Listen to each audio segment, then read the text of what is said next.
Praise the lord, హల్లెలూయా. మన ప్రభువైన యేసుక్రీస్తు నామములో మీ అందరికీ వందనాలు తెలియజేస్తున్నాను.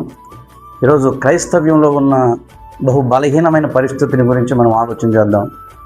యేసయ్యను నమ్మాం, బాప్తిసం పొందాం, మందిరానికి వెళుతున్నాం, దేవుడు మాతో ఉన్నాడు అని అంటున్నాం. కానీ ఏ కోసైనా కూడా దేవుడు మనతో ఉన్న పరిస్థితులు కనబడట్లేదు.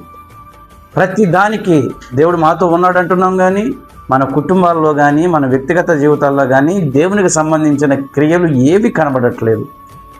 మనం దేవుని వాక్యాన్నే మనకు అన్వయించుకునే ప్రయత్నం చేస్తున్నాం, మన పరిస్థితులకు అన్వయించుకునే ప్రయత్నం చేస్తున్నాం. కానీ దేవుడు మన పక్షాన ఉన్నాడు అనే దానికి రుజువు ఒకటి కూడా కనబడట్లేదు.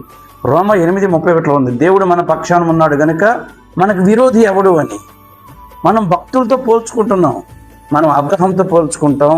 అబ్రహాంకి దేవుడు 25 సంవత్సరాలు పట్టింది, అబ్రహాం లాంటి భక్తుడికే 25 సంవత్సరాలు పట్టింది, మనకు కూడా పడుతుంది అని మనల్ని మనం మెప్పించుకునే ప్రయత్నం చేస్తున్నాము. కానీ దేవుని వాక్యాన్ని శ్రద్ధగా ధ్యానించట్లేదు. దేవుడు అబ్రహాంకి వాగ్దానం చేశాడు. వాగ్దానం చేయడానికి, ఆ వాగ్దానం నెరవేర్చబడడానికి 25 సంవత్సరాలు పట్టింది. కానీ 25 సంవత్సరాలు పట్టింది. కానీ ఈ 25 సంవత్సరాల్లో ప్రతి క్షణం దేవుడు అబ్రహాంతో ఉన్నట్టుగా మనకు కనబడుతుంది. ప్రతి పనిలో అబ్రహాంతో ఉన్నాడు, ప్రతి పనిలో అబ్రహాంను ఆశీర్వదించాడు, ప్రతి పనిలో అబ్రహాంతో మాట్లాడాడు. యోసేపు ఉన్నాడు, యోసేపు ప్రైమ్ మినిస్టర్ అవ్వడానికి టైం పట్టింది. కానీ ప్రతి పరిస్థితుల్లో దేవుని హస్తం యోసేపుకు తోడుగానే ఉంది. మన జీవితాల్లో దేవుని హస్తం తోడుగా ఉన్నట్లు మనకి ఎక్కడ కనబడట్లేదు.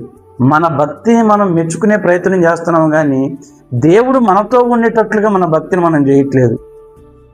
చేయకపోగా వాళ్ళతో పోల్చుకుని వాళ్ళకి టైం పట్టింది, వీళ్ళకి టైం పట్టింది అంటున్నాం. ఏ భక్తునన్నా చూడండి, వాళ్ళు దేవునితో కూడా ఉండి నడిచారు కనుక ప్రతి పరిస్థితుల్లో దేవుడు వారికి తోడుగా ఉన్నట్టు కనబడుతుంది. జోసెఫ్తో దేవుడు జైల్లో కూడా తోడుగా ఉన్నాడు. ఇంకా మనం గమనిస్తే దానియేలుతో వారి చెరలో ఉన్నా కానీ దానియేలుతో ప్రతి క్షణం దేవుడు ఉన్నట్టుగా కనపడుతుంది. దావీదు రాజు అవ్వడానికి టైం పట్టింది, కానీ ఏ పరిస్థితుల మధ్యలో అయినా దేవుడు దావీదుకు తోడుగా ఉన్నాడు. కాబట్టి మనం భక్తి చక్కగా చేయడం ప్రారంభిస్తే దేవుడు మనకు తోడుగా ఉంటాడు. అది మన కుటుంబ జీవితాల్లో కనబడడం ప్రారంభిస్తుంది. దేవుడు నిన్ను గొప్ప చేస్తానన్న వాగ్దానం ఉందే, వాగ్దానం నెరవేర్చబడడానికి టైం పట్టొచ్చేమో, కానీ ప్రతి క్షణం దేవుడు నీతో కూడా ఉండి ఖచ్చితంగా నిన్ను నడిపిస్తాడు. కాబట్టి ఏ విషయాన్ని బట్టి కాంప్రమైజ్ అవ్వకుండా వాక్యాన్ని చక్కగా చదివి వాక్యానుసారంగా నడుస్తూ దేవుడు మనతో కూడా ఉన్నాడు అనే నిశ్చయితలకు రావాలని కోరుతున్నా. మీరు ధైర్యంగా ఉండండి, భక్తి చేయడం ప్రారంభించండి. దేవుడు ఖచ్చితంగా మీ పరిస్థితుల్లో మీకు తోడై ఉండి బయటికి తీసుకొస్తాడు. మీ వాగ్దానాలు నెరవేర్చబడతాయి. దేవుడు మిమ్మల్ని దీవించుగా.